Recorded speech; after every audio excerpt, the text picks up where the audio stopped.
Get cash for clothes at Plato's Closet in North Charleston and West Ashley. It's so easy. Recycle, earn cash, repeat. We pay cash on the spot for your trendy, gently used clothing, shoes, and accessories. At Plato's Closet, we buy all seasons, all day, every day. It's time to clean out your closet and cash in. Bring in your denim, graphic tees, athletic wear, shoes, handbags, and more. Sell your styles to Plato's Closet for cash. Then, do it again. Plato's Closet, located in West Ashley on Sam Rittenberg Boulevard and North Charleston on Rivers Avenue. Hey, it's Kim Commando Today, your daily podcast to keep you up to date with all things digital and beyond. And I'd love to have you be a part of our podcast. You can make an appointment to speak with me. Just head over to commando.com, and on the top right, there's a button that says Email Kim. Fill that out, and that's it. Let's kick things off with something super interesting. Now, of course, Mark Zuckerberg's metaverse, we know that's dead. But that doesn't mean that Facebook is. Wow. Okay, there are 7 billion people in the world. So how many of those people are on Facebook? 7 billion people in the world. How many are on Facebook? Anyone care to guess? Okay, I'll tell you the answer. 3 billion. 3 billion people on Facebook. They just broke their record. And they say it might be because of Reels. That's the TikTok lookalike feature that's on your feed. Facebook Reels, they get over 200 billion plays every single day. Wow. And of course, speaking of billions, Mark Zuckerberg, his net worth is $104.4 billion. Could you imagine? I don't even know what the interest every day on that would be. Elon Musk is at $240 billion. Bill Gates, $121 billion. I'll tell you. When you start thinking about it, most billionaires are really just rounded up millionaires. That's right. The haves and the have yachts. Get it? Oh, yes. And on that happy note, you're about ready to get more tech smarts because every single thing is now a tech thing. I'm, of course, Kim Commando, America's beloved digital goddess, here with you. It's the biggest show. It's the most trusted show about all things digital. And you can find my award-winning show on over 420 top radio stations throughout the United States.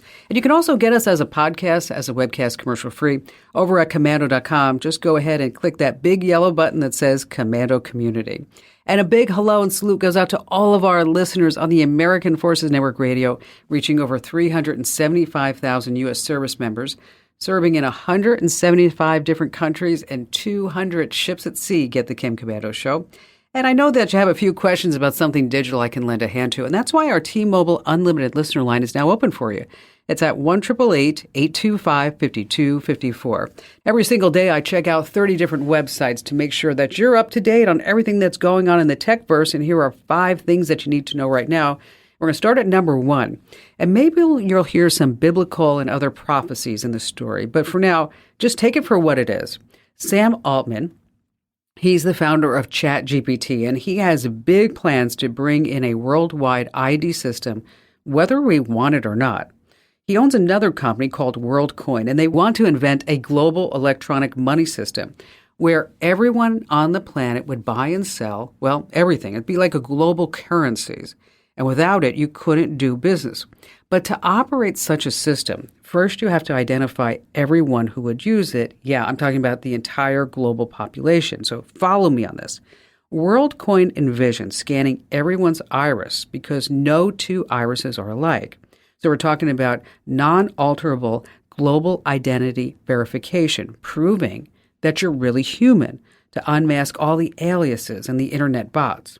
So you'd think that this kind of story would make like major news, but for some reason it's not. Now, to entice everybody to sign up, right now if you do, you get for free 25 world tokens. But again, you have to give up that iris. All right, number 2, this is a great report from the Sunday Times. The gal's name is Angelina and Masha. These are fake names, and they work for a Ukrainian risk assessment firm. Now, their job descriptions have taken a pretty dramatic turn since Putin launched that invasion. So instead of running the typical risk assessments, these girls are now being called digital honey trappers. Angelina and Masha, they sweet-talk Russian soldiers. Okay, these are men that they deeply despise on dating apps in areas all along the occupied border.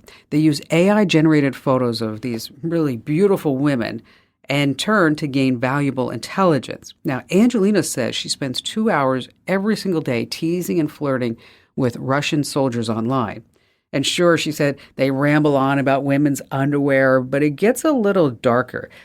They send videos and pictures of captured countrymen, even dead bodies. But in all of this, sometimes these women get little nuggets of valuable information, a photo of a military passport, a location of Russian troops, stuff that's really, truly useful. The wild part is some of these soldiers are completely falling for it, and they're pledging their undying love and proposing marriage. Wow. Remember back in World War II, they had a saying, loose lips sink ships. Yeah, even happens here. Moving on to number 3, the AI lawsuits are rolling in. Have you ever found yourself visiting your doctor for a medical treatment or procedure, and then they come back and say, sorry, insurance isn't covering that? Well, a lawsuit has been filed claiming that healthcare giant Cigna has been using AI to just outright deny claims systematically. Apparently, they denied over 300,000 claims in the last year, and their AI spent, wow, this is just a crazy number, barely 1.2 seconds reviewing each claim. 1.2 seconds, that's it. Now, one case involves a woman from California, Suzanne Kissling-Leung, and she has Cigna insurance, and her doctor told her that she needed an ultrasound due to concerns about ovarian cancer. Sure enough, they found a cyst on her left ovary. But what does Cigna do? They denied her claim for both the ultrasound and a follow-up procedure, saying it wasn't necessary, so she got stuck with the bill. So if you've been denied, resubmit your claim. And if Cigna is using AI to evaluate claims, okay, you know, all the other insurance companies are doing the same thing. I recently had a claim denied for my annual physical and all my blood work. It was a $1,200 hit. But here's the deal. I resubmitted the claim, and now I only owe like $50. So if you've been denied, just resubmit that claim, because I think AI has been getting involved in all of this. All right, moving on to number 4, we the people. Okay, we all know that AI did not write the Constitution, but AI ChatGPT says that we did. So you might be wondering, like, what's going on with that? It's called generative AI. That means that AI is being trained on texts like the Bible or the Constitution or Mark Twain's Huckleberry Finn. And for good reason. These books, essays, are foundational works, so they say. They use the language data that they get from these works to in turn churn out text like them when prompted.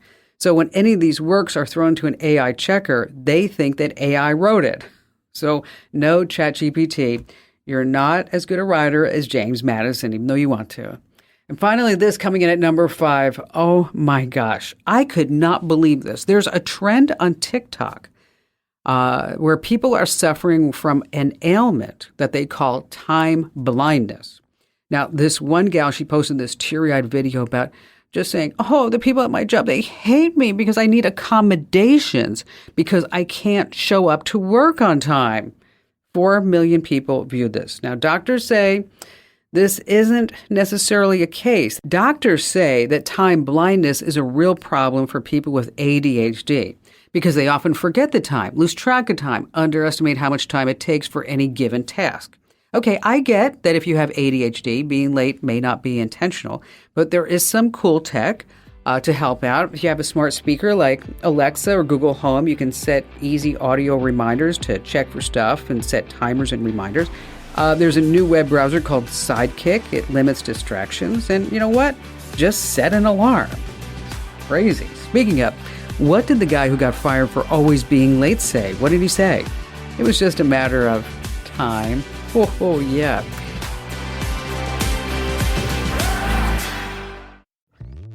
Hello, Saver. Whether you're saving for that trip to the tropics or saving for an emergency, now is the time to take advantage of Wells Fargo's savings options. Wells Fargo offers savings accounts that can help you save towards your goals. So, what are you saving for?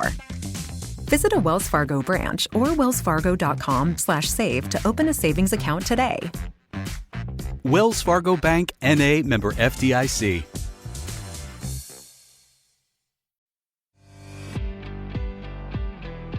Okay, why is printer ink so expensive? I mean, it really doesn't have to be. I mean, what is it? It's colored water, right? Well, turns out Americans are dropping $10 billion a year, wow, on name brand ink when we could be refilling it for a lot less. This is not a new concept, but I have to tell you, I read this great report by Geoffrey Fowler. He's the tech columnist over at the Washington Post. And I was like, oh my gosh, we totally need to get him on the show to talk about this because he needed to switch out his tiny HP cartridges and the damage, well, all about $125. But here's the thing. Insider folks told him it only costs around $2 to make those cartridges. So Jeff decided to play around with some alternatives, and he laid it all out in this recent Washington Post article. And he tried everything from the aftermarket cartridges to refillable ink bottles, everything. He rolled up his sleeves and he tried making his own ink at home. Wow. Talk about really getting involved in a story. So, Jeff, thanks for being here. And tell me from the onset, why did you decide to really go all in on printer ink? First of all, when I listen to Washington Post readers, and I'm sure when you listen to listeners to your shows, rage about printers tops the list of Americans' frustrations with their technology, right? You know, we have sent people to the moon, and yet it seems like we cannot make a printer that doesn't make people angry and doesn't make people feel like being ripped off by these companies. And the number one thing that goes wrong with people's printers is that they constantly need ink, and the ink is constantly super expensive. And I wanted to understand, why is that? And, you know, is it really even necessary? Do we really even have to be spending all of this money? So I did it the way I always do. My reporting is I got my hands dirty, and I said, well, let's go inside and figure it out. You know, the thing that always irritates me is that when the printer says it needs to calibrate the cartridges, and then it just spits out like $10 worth of ink on this page, right? You're like, what's going on? Yeah, it turns out almost everything about the way that these big printer companies are making and selling ink is a scam. Everything from them not really telling you how much ink is left in the cartridge, just telling you, oh, it might be low, you should change it, not telling you how much ink is in the cartridge when you first buy it, or even just causing them to sort of waste ink constantly by calibrating or trying to clean the printer heads or whatever it might be. There's been all kinds of fascinating research that's gone into how much they get you to waste ink just so you'll buy some more. So tell me about your tests that you did. Yeah. So, you know, again, the printer companies make you think like, oh, gosh, there's only one way you can get ink for your printer, and that's to buy it from them. But as you said, that's crazy expensive. Just for my printer, which is like a pretty standard HP OfficeJet, it would have been over $120 just to replace the ink. So I said, well, I want to see if the alternatives are any good. So I tried them. So I tried buying aftermarket ink from a company that takes existing old cartridges and refills them. And I tried going online and buying some of these bottles that you can get that come with little hypodermic needles that you can then try to inject the ink. And then someone had mentioned to me, some people, there are recipes online for making your own ink. So I was like, okay, I'll give that a try. It sort of like felt very 19th century, but let's give it a go. So I even tried that. My big takeaway was you absolutely do not have to spend for that really expensive name brand ink. When you look at the samples of the tests that we ran, and I've got on the story on the Washington Post, I've got sort of zoomed in views so you can see. I challenge anybody to tell the difference between the full price name brand ink and some of the other ones. There really is very, very, very little difference. And yet you can save half or more by going with one of these other routes. Did you run into a situation where HP said to you, we're sorry, Geoffrey, this is not an authentic cartridge, so you're not allowed to use this in your printer? Yeah, so you hit the number one annoyance here. So, HP and these other companies have, in the last couple of years, started embedding microchips in those little cartridges. And they have those in there. They claim to sort of protect the security of your printer, but that's not really why they're doing it. They're doing it because they want to watch what you're printing and what you're using to print. So yeah, if they notice that there's a chip in there that isn't one of their officially, licensed ones, they might try to, at minimum, throw up a little warning message that makes it seem like, oh no, you're doing something naughty.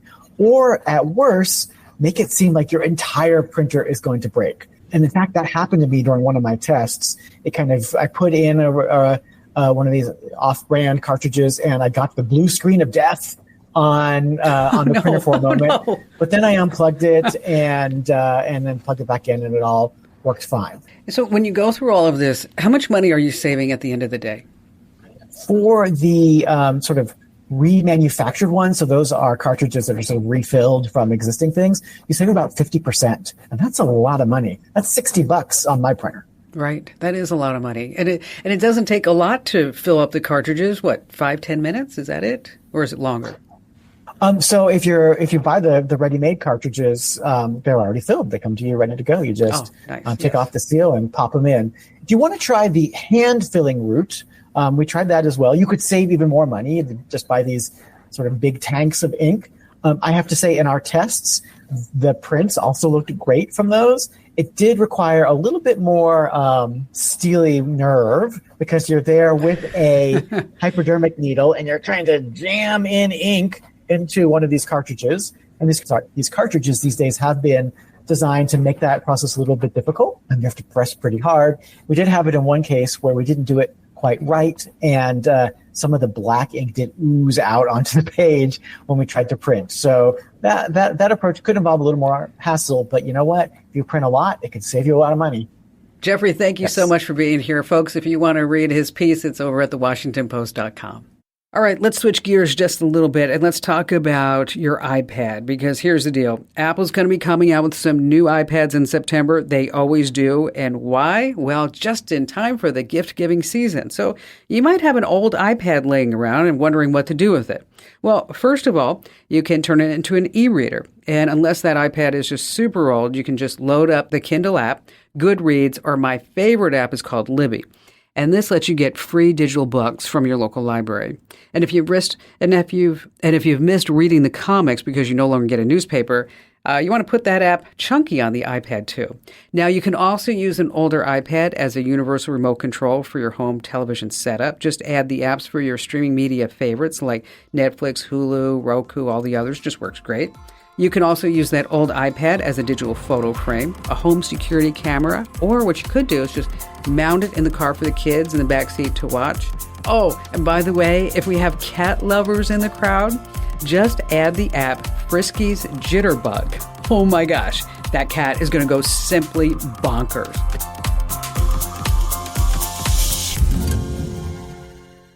Get cash for clothes at Plato's Closet in North Charleston and West Ashley. It's so easy. Recycle, earn cash, repeat. We pay cash on the spot for your trendy, gently used clothing, shoes, and accessories. At Plato's Closet, we buy all seasons, all day, every day. It's time to clean out your closet and cash in. Bring in your denim, graphic tees, athletic wear, shoes, handbags, and more. Sell your styles to Plato's Closet for cash. Then, do it again. Plato's Closet, located in West Ashley on Sam Rittenberg Boulevard and North Charleston on Rivers Avenue.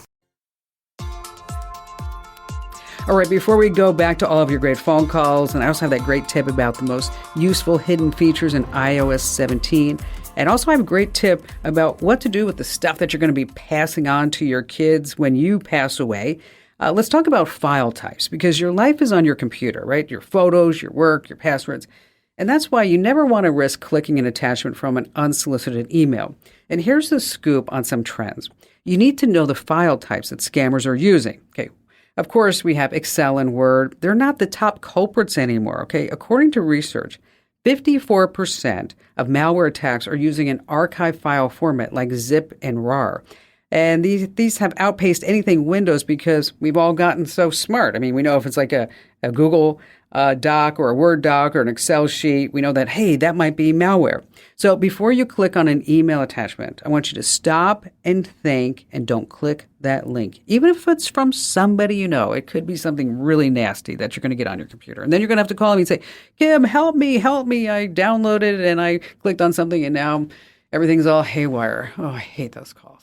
All right, back to the calls we go with Heidi in Tucson, Arizona. I run a business, and I was looking to do a podcast to kind of help promote my business, but I have no idea how to do that, and I'm kind of way behind technology-wise, and I was wondering if there was an easy way for a beginner to do this that wasn't too complicated. All right, what kind of business do you have, Heidi?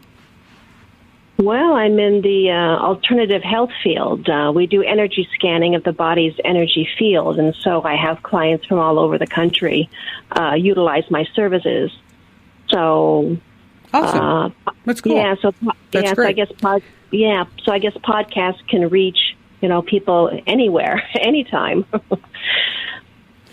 Well, here's the thing let me tell you the downsides of podcasts, just to give you the lowdown, okay, the skinny about all this. There are probably 2 million podcasts on each platform. When we start talking about platforms, talking about Google Play, you've got Apple Podcasts, and then of course you've got Spotify, Pandora, and all those other ones, right? But let's just say we have 2 million podcasts. The problem with podcasting is that there's a lot of choices, okay?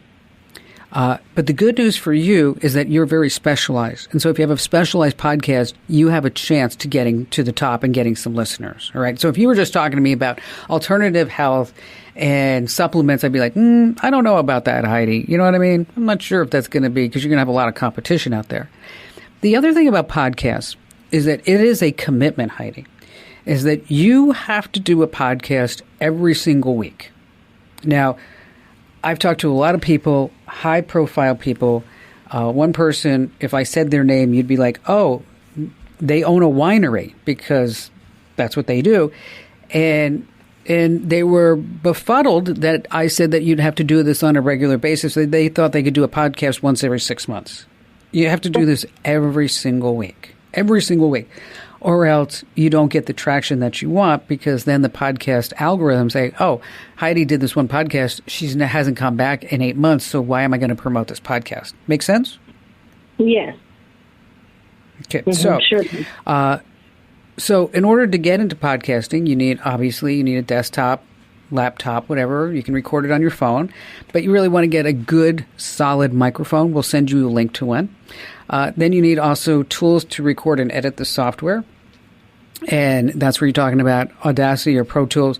And then you need a platform that will get you into all of the podcast networks and services. And that's where you're going to use a service like Podbean. And so they were going to distribute your podcast after you get it all done. And then, of course, you're not going to use any copyrighted music, because then you're going to get banned. And it's always a good idea to plan out topics, and you have a little bit of an outline that you can follow, so that this way, if you have any guests, you know how long they're going to be talking, what they're going to be talking about. Your podcast length should be at least 30 minutes.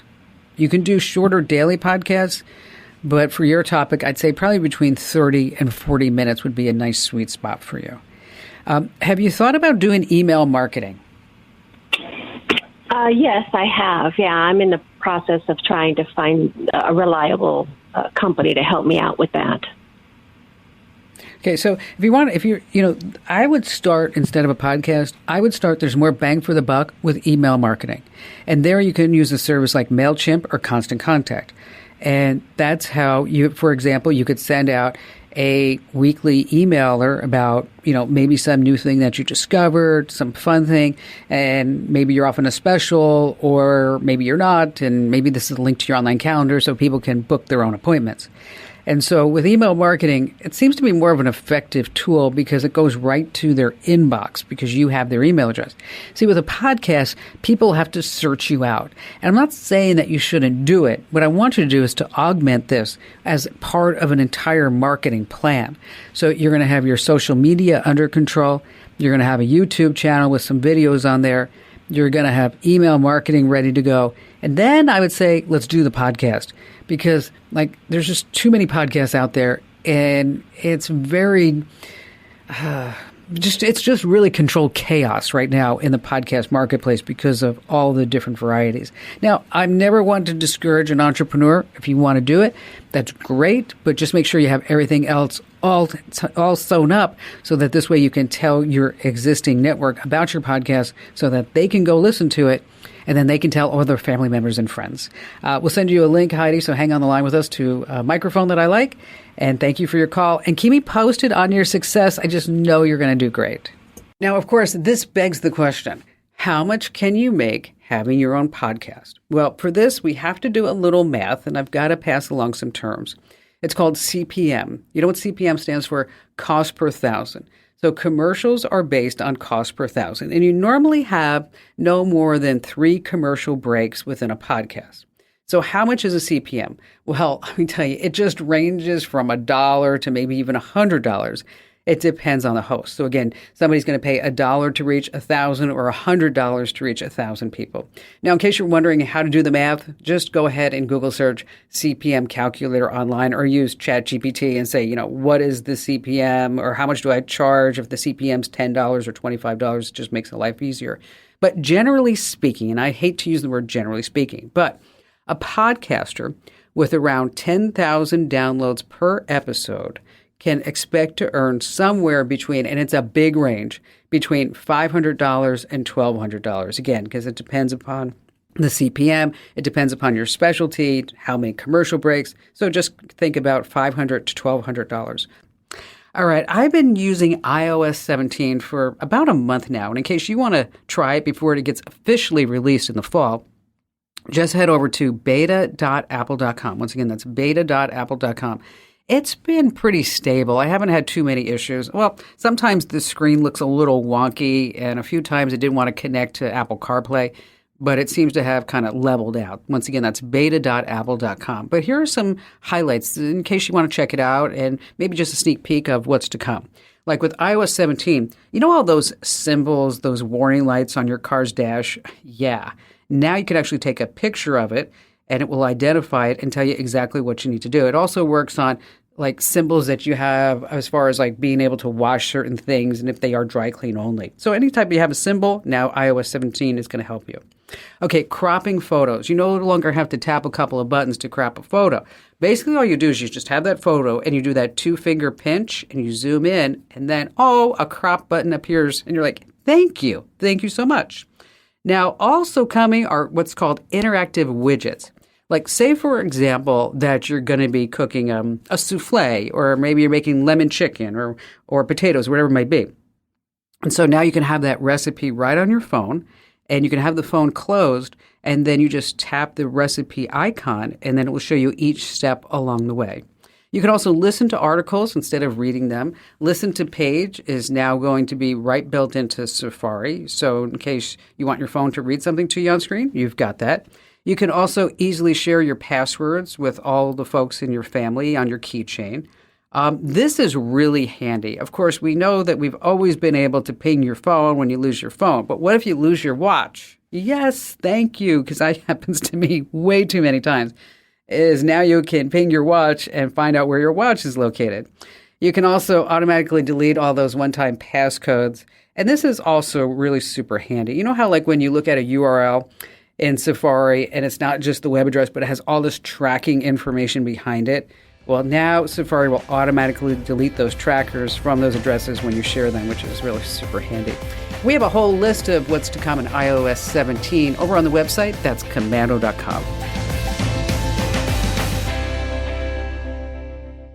Get cash for clothes at Plato's Closet in North Charleston and West Ashley. It's so easy. Recycle, earn cash, repeat. We pay cash on the spot for your trendy, gently used clothing, shoes, and accessories. At Plato's Closet, we buy all seasons, all day, every day. It's time to clean out your closet and cash in. Bring in your denim, graphic tees, athletic wear, shoes, handbags, and more. Sell your styles to Plato's Closet for cash. Then, do it again. Plato's Closet, located in West Ashley on Sam Rittenberg Boulevard and North Charleston on Rivers Avenue. All right, Laureen in Minneapolis. My mom is 75 years old. Real quick backstory. Okay. My parents were born and raised in Cleveland, Ohio. We've lived in Minnesota now for 40 years. My parents made the trip back and forth from Minnesota to Ohio multiple times together. However, now my father passed away about a year ago, and my 75-year-old mother is bound and determined to drive to Cleveland, Ohio, all by herself. She is of sound mind and body, and she's just fine driving. However, she gets sometimes confused by technology and her GPS, and then she gets flustered. So she asked me if there was a way I could track her while she's on this trip. Okay. So, all right. What kind of devices do you have? She has a Samsung A20, and I have a Samsung Galaxy S9 Plus. Okay. Okay. I can give you the steps on how to use Google Find My Device. Okay. I'm not going to go through all that on the phone with you because it gets like boring for everybody for me to say go to android.com/find, all that other stuff. Okay. Okay. But what I want to do is I want to talk to you about not just Find My Device. I want to talk about if this were my mom, what I would do. Okay, that's what I want to know. Okay, of course I would turn on Find My Device, and that's a given. And I wish I could tell you that there were 3 other apps that did the same thing, but there are not 3 other apps. There's only one that does everything that I'm about to tell you, and it's called Life 360. Okay. I was going to ask about that. Okay. That's the only one I've heard of. Yes. So Life 360, it has crash detection. Not saying she's going to get in an accident, but if she does, I would want to know automatically. Okay. It also has roadside assistance. So if she has car trouble, that guess what? You get 5 miles of free towing or 50 miles of free towing, but then she can just hit a button on her phone and then it will call a tow truck. Okay. Like that. Yeah. There's also where you could see where she's been and you can see how fast she's going, how slow she's going, where she has stopped. Okay. Okay. You could do a geofence that says if she goes off of this highway, I need to know. Oh, okay. So love that. So there are all these other great things other than just I can go on my phone and say, oh, great, she made it to Canton, Ohio. That sounds like okay. That's what, so, or she's stuck, or she calls you, I'm stuck. I got a flat tire. And she sounds like she's super independent, and I can tell you are too. And the way that I would pitch this to my mother is I'd say, for how many years have you worried about me? How many years has she worried about you? Your whole life, right? Yeah, okay. Absolutely. Okay. So now you're starting to worry about her a little bit. Not that you haven't before, but she's so accustomed to making this trip with your dad that this trip is going to be an emotional event for her. Oh, gosh, yes. Okay. And that's the way I would sell it to her. Well, the funny thing is she actually is the one who asked me if there was a way I could track her. Oh. So, I don't think well, I need that's to tell easy. It. Yes. Okay, good. Then you know what? Question. Then just tell her to do that. Okay, I do no, have one so, question. You know what? That's easier. Sorry. Go ahead. I do have one question, however. I love my mother, but I also don't need her to know where I am at 24/7. So with this app, is it possible to do that where I can track her, but she doesn't know where I'm going? Oh, you can turn off your own tracking. Oh, okay, you can cool. do that. All right. You can do that. Because I know that gets a little. Sometimes it gets to be a little much. You know what I mean? I'm at home I get that. 24/7. I don't care. She doesn't need to know. It's like, go do something, go out, Right. whatever it may be. So Live 360, and I'm glad that she's on board because so often I take these phone calls and the older adult isn't, and then we've got to convince them. And let me know how it works out, Lorraine. Always appreciate some feedback. Think about your heirlooms in your family. Maybe it's your grandfather's old rifle, your mother's wedding dress, all those precious photos, and they hold stories, and you want to preserve them for generations. But how do you do this? Okay, there are several ways to protect and document your family treasures, but the right app makes it a lot easier to use. One option is called Thingy-ology. Yeah, I know, I didn't name it. It's a digital inventory system. And what you do is you capture images of your family heirlooms, like your father's old pipe, along with a description and the story behind each item. That's where it becomes super handy. Now, for organizing and managing archival photographs, that's when you want to use Tropy. This is free software that was developed by George Mason University. It lets you add the metadata, tags, annotations to your images. This way, they're easily searchable and well organized. So for everybody who's ever called me and said, I want to have all of my photos digitally and I want to be able to look up a picture of grandma making dandelion wine and I want to tell the story behind the wine and where it came to be, that's the program for you. Once again, Thingy-ology. That's the inventory system. So maybe if you have various collections of, say, golf clubs, Yadros, stamps, whatever it may be, that's where you want to use that program. And if it's going to be photos, you want to use Tropy. And in case you missed those, we have them over at commando.com. Just search for, I don't know, heirlooms, and I'm sure this tip is going to pop up for you. And speaking of, what do you call an heirloom vape pen? What do you call an heirloom vape pen? You ready? A family jewel. Ho, ho, ho. Hey, do me a solid. Tell 3 friends about the Kim Komando Show. You can find me at commando.com. This program is a copyrighted production of Westar Multimedia Entertainment and protected by the copyright laws. Any rebroadcast or use of this program for commercial, business, economic, or financial purposes without the written permission of Westar Multimedia Entertainment is strictly prohibited. Fargo, the new virtual assistant from Wells Fargo, makes banking faster and easier. Like this. Fargo, what's my checking account routing number? And this. Fargo, turn off my debit card. And this. Fargo, what did I spend on groceries last month? And that's just the beginning. Do you, Fargo? You can. In the Wells Fargo mobile app. Learn more at wellsfargo.com/getfargo. Terms and conditions apply. Your mobile carrier's availability and message and data rates may apply. Wells Fargo Bank, N.A., member FDIC. Get cash for clothes at Plato's Closet in North Charleston and West Ashley. It's so easy. Recycle, earn cash, repeat. We pay cash on the spot for your trendy, gently used clothing, shoes, and accessories. At Plato's Closet, we buy all seasons, all day, every day. It's time to clean out your closet and cash in. Bring in your denim, graphic tees, athletic wear, shoes, handbags, and more. Sell your styles to Plato's Closet for cash. Then, do it again. Plato's Closet, located in West Ashley on Sam Rittenberg Boulevard and North Charleston on Rivers Avenue.